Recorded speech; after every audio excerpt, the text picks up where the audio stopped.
Good morning बच्चों, एक बार फिर से आप सभी को धर्मेंद्र मैथमेटिक्स क्लास में स्वागत है।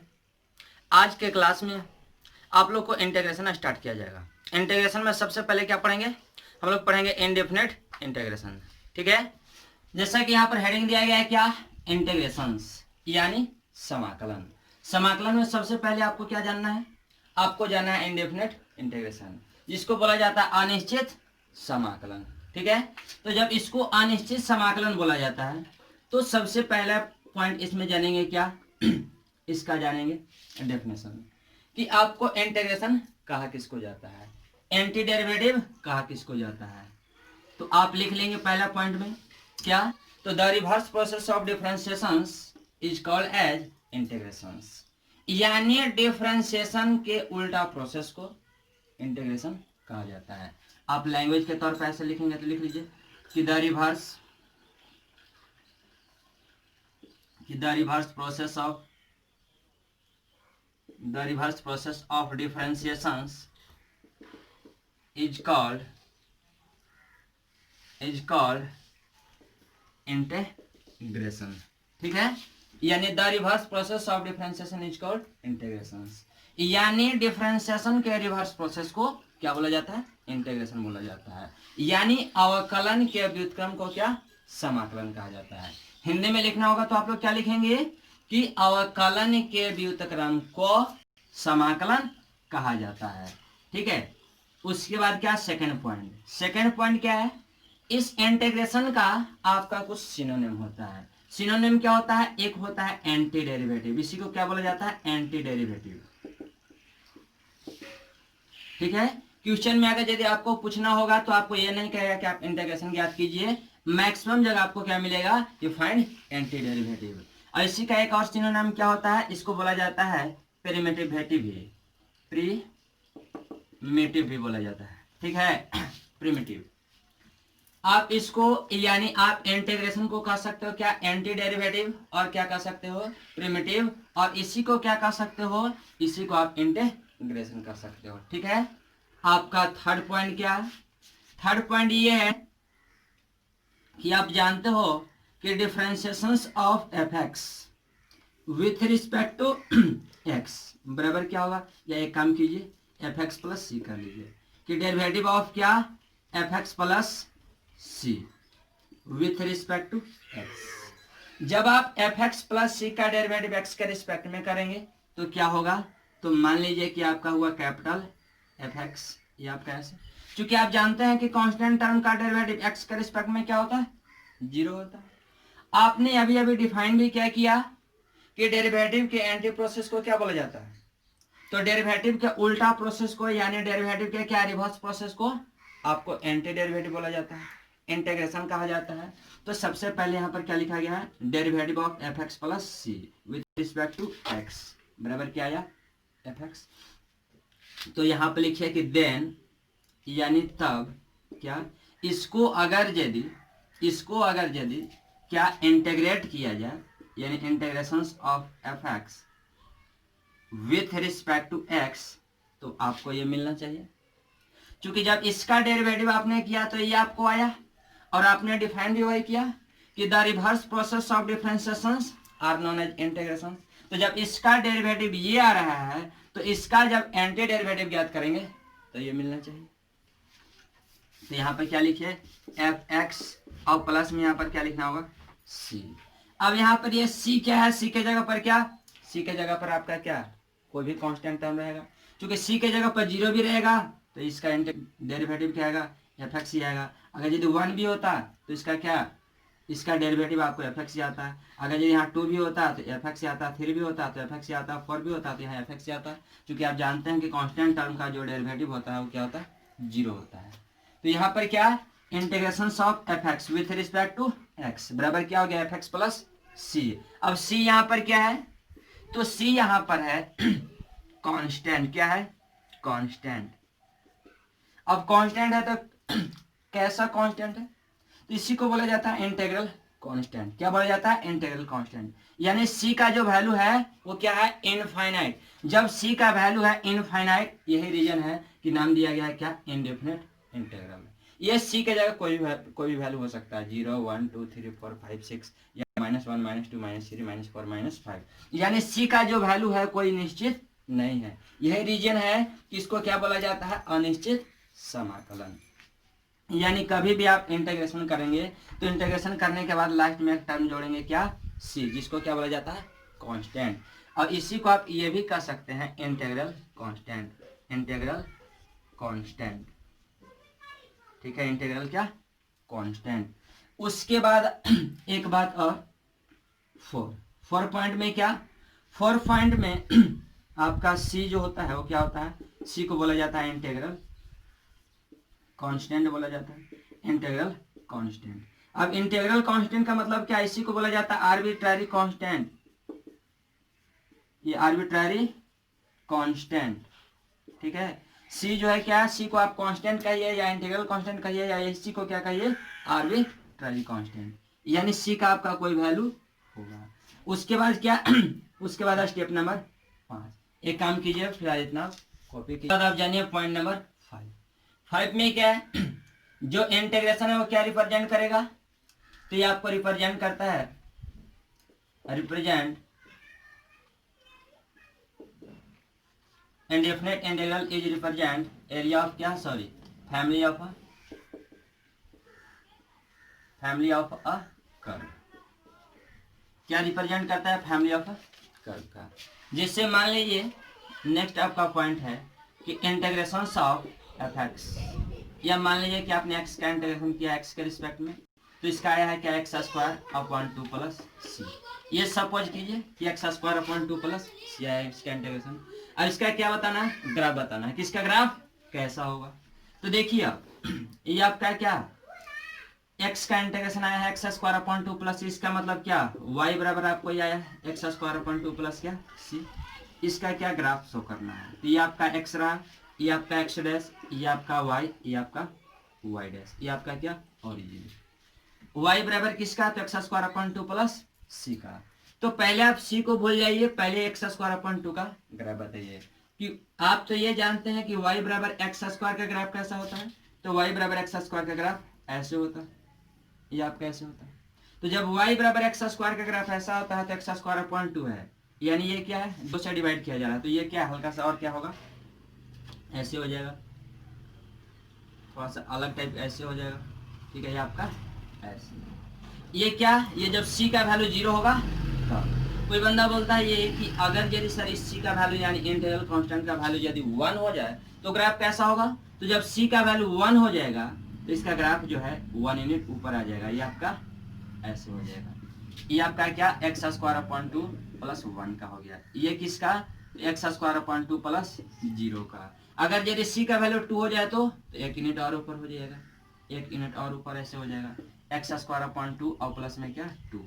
अगर यदि ये आपका ऐसे हो जाए, अगर यदि x square upon 2 plus integral constant 3 हो जाए तो 1 यूनिट और ऊपर बढ़ जाएगा। यहाँ पर कोई बंदा ये बोलता है कि सर अगर यदि 1 यूनिट नीचे आ जाए तो ये आप कैसे, अगर यदि integral constant x square upon 2 और -1 हो जाए तो ग्राफ कैसा हो जाएगा, 1 यूनिट नीचे आ जाएगा।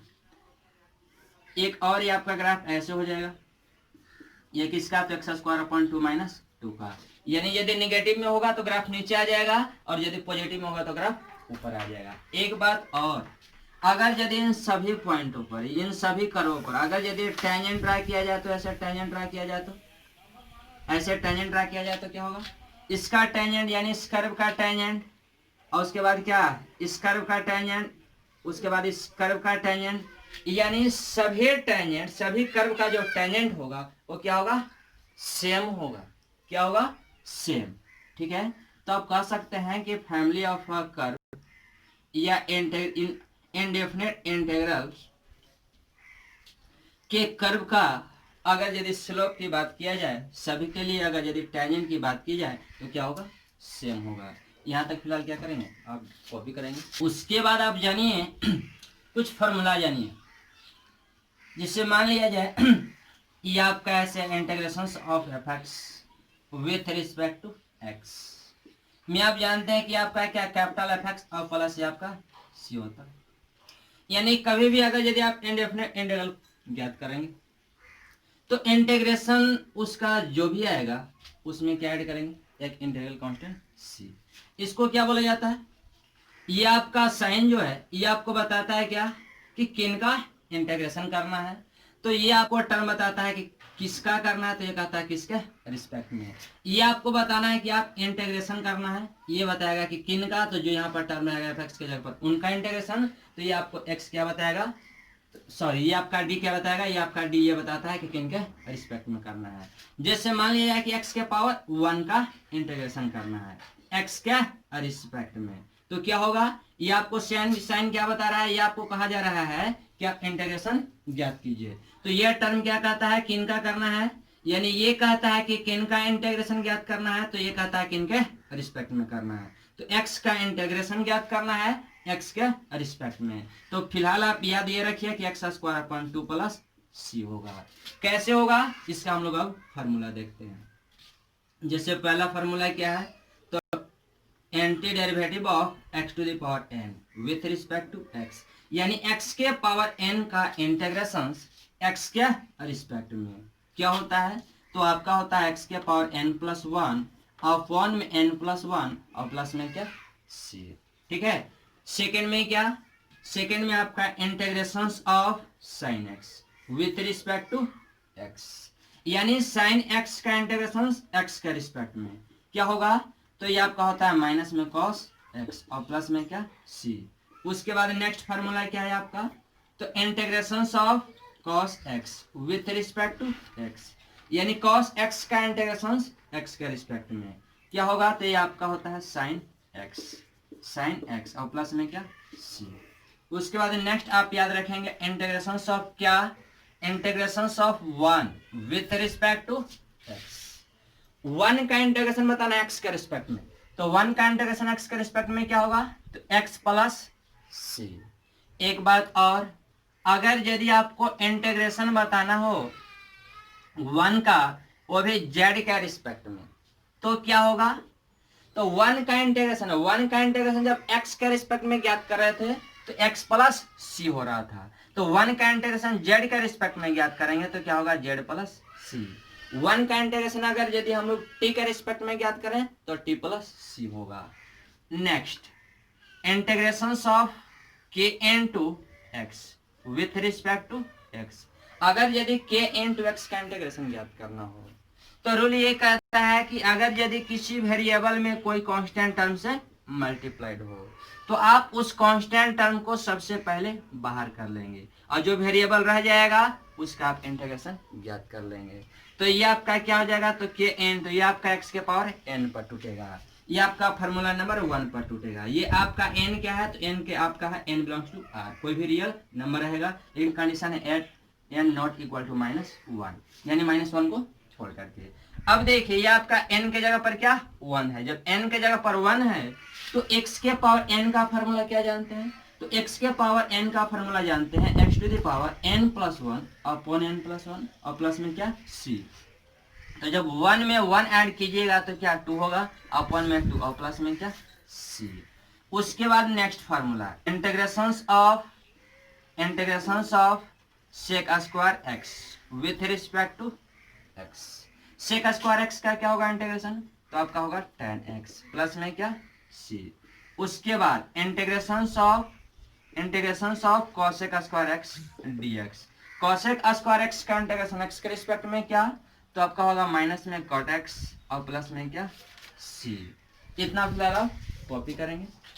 a to the power x with respect to x, e के पावर x का इंटीग्रेशन x के रिस्पेक्ट में क्या होगा, तो आपका होता है a to the power x और प्लस में क्या c क्या है, तो c आपका है इंटीग्रल कांस्टेंट, यानी क्या है एनी आर्बिट्ररी कांस्टेंट। उसके बाद क्या next integration of a to the power x with respect to x क्या होगा, तो a to the power x का इंटीग्रेशन x के रिस्पेक्ट में आपका होता है a to the power x upon में क्या, तो ln a और प्लस में क्या c, या फिर कुछ बंदे लोग क्या बताएंगे, तो a to the power x upon log a और प्लस में क्या c। उसके बाद integration of 1 upon x with respect to x बराबर क्या, तो आपका होता है ln mod x और प्लस में क्या c। कुछ जगह आपको देखने को क्या मिलेगा, तो लॉग मॉड एक्स और प्लस में क्या सी, लेकिन लॉग लिखा हुआ तो बेस ये आपका है। उसके बाद क्या 12 इंटीग्रेशन ऑफ क्या 1/√x with respect to x। 1/√x का इंटीग्रेशन क्या होगा x के रिस्पेक्ट में, तो 2√x और प्लस में क्या c। उसके बाद integration of 1/(x plus minus b with respect to x। अगर यदि 1/ लीनियर टर्म हो जाए तो 1/ लीनियर टर्म का इंटीग्रेशन क्या होगा, तो ln mod x plus minus b का मॉड और प्लस में क्या c। अब इस x में यानी इस लीनियर टर्म वाले x में जितना से मल्टीप्लाई रहेगा उतना से क्या आपको करना है, डिवाइड कर देना है, ठीक है। उसके बाद एक बात और, जैसा कि यहाँ पर क्या था a⁴x का इंटीग्रेशन, अगर यदि आपको a⁴x प्लस b का इंटीग्रेशन करना हो ऐसे, तो ये किस पर एडजस्ट होगा, ये आपको फार्मूला नंबर 9 पर एडजस्ट होगा, यानी a⁴x पर टूटेगा। तो a⁴x का इंटीग्रेशन क्या होता है, तो a⁴x ही होता है और प्लस में क्या c। लेकिन एक बात और, इस x में जितना से मल्टीप्लाई रहेगा उतना से डिवाइड कर लेना है। उसके बाद integration of a⁴x plus b, या फिर जब a है यहाँ पर तो bx प्लस c कर दीजिए ऐसे। इसका इंटीग्रेशन क्या होगा, तो a⁴bx प्लस k का जो इंटीग्रेशन होगा वो आपका होगा a⁴bx plus k upon ln आपका क्या a और प्लस में क्या ये आपका c हो जाएगा, यानी इस पर ये टूट जाएगा। उसके बाद integration of sec x into tan x with respect to x। तो sec x into tan x का इंटीग्रेशन x के रिस्पेक्ट में क्या होता है, तो आपका sec x प्लस c। उसके बाद integration of cosec x into cot x with respect to x बराबर क्या, तो ये आपका हो जाएगा माइनस cosec x और प्लस में क्या c। उसके बाद integration of tan x with respect to x। tan x का इंटीग्रेशन x के रिस्पेक्ट में क्या याद रखना है, तो आपको याद रखना है कि ln मॉड sec x और प्लस में क्या c। उसके बाद integration of cot x with respect to x। cot x का क्या, तो आपको याद रखना है ln मॉड sin x और प्लस में क्या c। ये आपका ऐसे याद रखना है। इतना फिलहाल आप कॉपी करेंगे। देखते हैं, जैसे कि मान लीजिए कि पहला क्वेश्चन आपका है इंटीग्रेशन ऑफ x⁴12, इसको इंटीग्रेट करना है। आप जानते हैं कि यह टर्म क्या बताता है कि किन का इंटीग्रेशन, तो x के पावर क्या 12 का इंटीग्रेशन। ये आपका डी कहता है किन के रिस्पेक्ट में, तो यहाँ पर जो टर्म होगा उनका रिस्पेक्ट में। ये आपका साइन बताता है कि क्या ज्ञात करना है, तो इंटीग्रेशन ज्ञात करना है। यानी इंटीग्रेशन ज्ञात करना है किन का, तो x⁴12 का, किन का रिस्पेक्ट में, तो x के रिस्पेक्ट में। ये आपका जो है ये जो टर्म दिया गया ये किस पर टूटेगा, कौन सा फार्मूला पर, तो ये आपका टूटेगा फार्मूला नंबर 1 पर, जो कि आपका क्या है, तो antiderivative of x⁴n with respect to x। तो x के पावर n का इंटीग्रेशन x के रिस्पेक्ट में क्या होता है, तो x के power n plus 1 upon n plus 1 plus में क्या c। अब आप इसको देखिए और बताइए n के जगह पर क्या है, तो n के जगह पर आपका 12 है। इस फार्मूला पर सेट कर लीजिए। x टू द पावर क्या n प्लस 1, n के जगह 12 है तो 12 प्लस 1 होगा अपन में 12 प्लस 1 और प्लस में क्या c, यानी x टू द पावर 13 अपन क्या 13 प्लस c। यही आपका क्या आंसर हो गया। एक और क्वेश्चन ले लीजिए कि जैसे आपको इंटीग्रेशन करना है क्या 3 टू द पावर x का, किन का रिस्पेक्ट में, x का रिस्पेक्ट में। तो जब 3 टू द पावर x का इंटीग्रेशन ज्ञात करना है x के रिस्पेक्ट में, तो आप ये जानते हैं कि ये आपको a to the power x पर टूटेगा। a to the power x का फॉर्मूला आप क्या जानते हैं, तो आप a to the power x का इंटीग्रेशन जानते हैं x के रिस्पेक्ट में, a to the power x upon में क्या ln a प्लस में क्या c। तो ये आपको क्या होना चाहिए, तो 3 to the power x upon क्या ln 3 प्लस c। लेकिन अगर यदि आपको क्वेश्चन ऐसे दे दिया जाए कि integration of 3 to the power x with respect to 3, तब क्या होगा, यानी 3 टू द पावर x का इंटीग्रेशन 3 का रिस्पेक्ट में करना है। तो जब 3 का रिस्पेक्ट में करना है तो यहाँ पर क्या होगा, ये आपका वेरिएबल हो जाएगा, ये आपका कांस्टेंट हो जाएगा। तो जब ये वेरिएबल हो जाएगा, ये कांस्टेंट हो जाएगा, तो आपको ये कौन सा फार्मूला पर टूटेगा? तो ये फार्मूला नंबर 1 पर टूटेगा, जो कि आप जानते हैं क्या? तो integration of x to the power n with respect to x बराबर क्या? तो x to the power n plus 1 upon n plus 1 plus में क्या c होता है।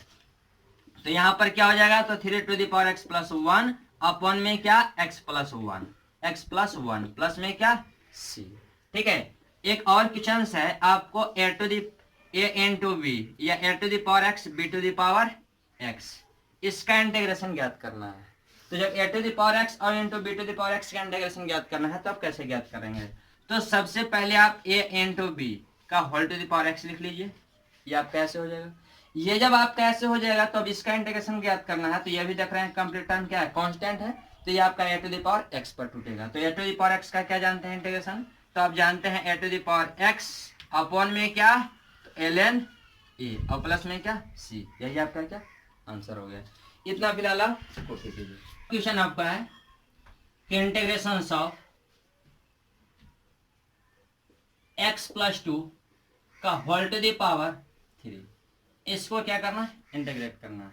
जब इसको इंटीग्रेट करना है तो इसको आप किस पर तोड़िएगा? पहला तो रूल ये है कि इसको पहले a प्लस बी के होल के ऊपर तोड़ लीजिए। a प्लस बी के होल के ऊपर तोड़ने के बाद इसको सिंगल टर्म में ला लेंगे और उसके बाद क्या करेंगे? अलग अलग इंटीग्रेट कर लेंगे। नहीं तो फिर एक और फार्मूला क्या है? एक और फार्मूला ये है कि जैसा कि आप ये जानते थे कि x to the power n का जो इंटीग्रेशन होता है वो आपका x to the power n plus 1 upon में n प्लस 1 और प्लस में क्या c होता था। तो इसी से रिलेटेड एक कंसेप्ट आपका एक आता है कि यदि लीनियर का पावर क्या n हो, जैसे x प्लस माइनस b का पावर n हो, इसका यदि इंटीग्रेशन ज्ञात करना हो, तो x प्लस माइनस b के फॉर्मेट में यदि कोई क्वेश्चन हो, इसका इंटीग्रेशन यदि ज्ञात करना हो x के रिस्पेक्ट में, तो आप क्या करेंगे? इसका याद रखेंगे कि x प्लस माइनस b का whole to the power n plus 1 upon n plus 1 plus में क्या c। यानी लीनियर का पावर यदि n रहेगा तो ये कौन सा फार्मूला पर सेट होगा? तो ये फार्मूला नंबर 1 पर टूटेगा। एक बात और, इस x में जितना से मल्टीप्लाई रहेगा उतना से क्या? तो उतना से आपको डिवाइड कर लेना है, ये आपको ऐसे। अब आप इसको देख सकते हैं कि ये आपका लीनियर टर्म हो गया। ये जब आपका लीनियर टर्म हो गया और इसको आप इंटीग्रेट करना है तो इसको आप ऐसे कर सकते हैं कि x plus 2 to the power 3 plus 1 upon में क्या? तो 3 प्लस 1 प्लस में क्या c। x में कितना से मल्टीप्लाई है? 1 से, तो कितना से डिवाइड करना होगा? 1 से। 1 से नहीं भी डिवाइड करेंगे चलेगा। तो ये आपका है क्या? x प्लस 2 का पावर क्या 4 अपॉन में क्या हो गया 4 और प्लस में क्या c। यही आपका क्या आंसर हो गया। एक और आपका क्वेश्चन है, वो आपका क्या है? तो integration of x square plus 4x और प्लस में 7 है, इसको इंटीग्रेट करना है x के रिस्पेक्ट में। क्या करेंगे? अलग अलग इंटीग्रेट कर लीजिए।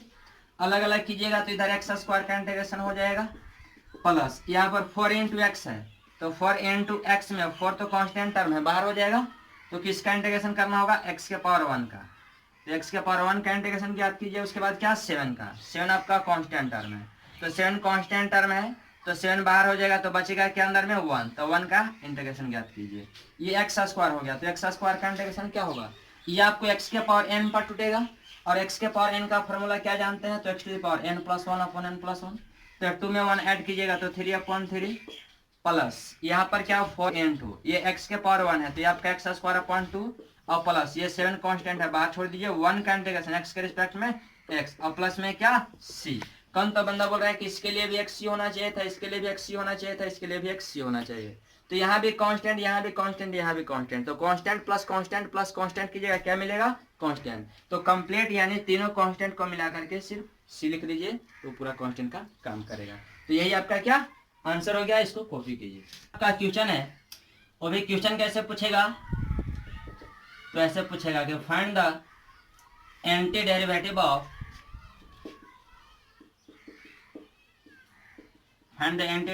Of x plus 2 with respect to x।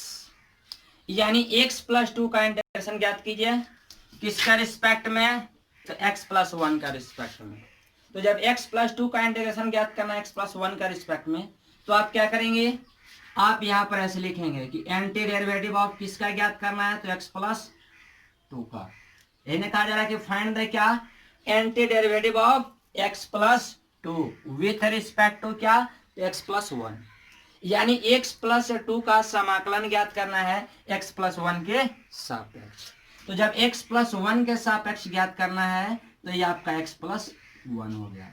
आप जानते हैं कि ये वाला टर्म बताता है कि किन का इंटीग्रेशन ज्ञात करना है, तो ये वाला डी कहता है किन के सापेक्ष करना है। तो यहाँ पर जो टर्म होता है उसके सापेक्ष, यानी x प्लस 2 का इंटीग्रेशन ज्ञात करना है x प्लस 1 के सापेक्ष।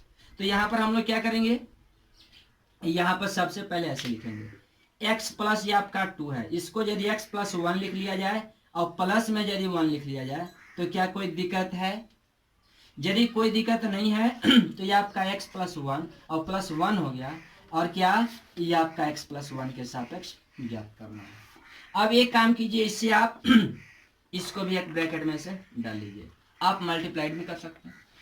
ऐसे कोई बंदा ये भी कर सकता है कि सर ये तो आपका इंटीग्रेशन बाय सब्स्टिट्यूशन हो गया। अभी हम लोग सब्स्टिट्यूशन पढ़े नहीं है, तो अभी फिलहाल जैसे बताया जा रहा है वैसे हम लोग सीखेंगे। तो ये क्या, ये आपका x प्लस 1 हो गया। तो ये x प्लस 1 का इंटीग्रेशन किसके रिस्पेक्ट में अलग अलग कीजिए, तो x प्लस 1 के रिस्पेक्ट में पहले होगा, प्लस का प्लस, अब यहाँ क्या है 1, तो इस 1 का इंटीग्रेशन ज्ञात करेंगे किनके सापेक्ष, तो x प्लस 1 के सापेक्ष, यानी x प्लस 1 के रिस्पेक्ट में।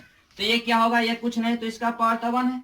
तो जब इसका पावर 1 है तो ये किसके ऊपर टूटेगा, कौन से फॉर्मूला पर सेट होगा, तो ये आपका x के पावर n पर टूटेगा। तो जब x के पावर n पर टूटेगा तो n के जगह 1 है, जब n के जगह 1 है तो आप क्या जानते हैं, आप तो फॉर्मूला ये जानते हैं कि x के पावर n का इंटीग्रेशन x के सापेक्ष क्या होता है, तो x to the power n plus 1 अब 1 में n प्लस 1 और प्लस में क्या c होता है। तो n के जगह 1 है, 1 में 1 ऐड कीजिएगा 2, अब 1 में क्या 2 प्लस, यहाँ पर c नहीं लिखेंगे, c एक बार लास्ट में लिखेंगे, यहाँ 1 है तो 1 का इंटीग्रेशन x प्लस 1 के सापेक्ष क्या होगा, तो x प्लस 1 के सापेक्ष आपका होगा x प्लस 1 और प्लस में क्या c। चूंकि आपको यह बताया गया था कि 1 का इंटीग्रेशन अगर यदि x के सापेक्ष ज्ञात करेंगे तो x प्लस c होगा, 1 का इंटीग्रेशन अगर यदि z के सापेक्ष करेंगे तो z प्लस c होगा, t के सापेक्ष ज्ञात करेंगे तो t प्लस c होगा। तो x प्लस 1 के सापेक्ष ज्ञात करेंगे 1 का इंटीग्रेशन तो क्या होगा, तो x प्लस 1 होगा और प्लस में क्या c। तो यही आपका क्या आंसर हो गया। इसको आप कॉपी कीजिए और आप नेक्स्ट क्लास में आप 7.1 एनसीईआरटी का जो एक्सरसाइज है इसको आप सॉल्व करके आएंगे और नेक्स्ट क्लास में ऐसे आपको बताया जाएगा। ठीक है।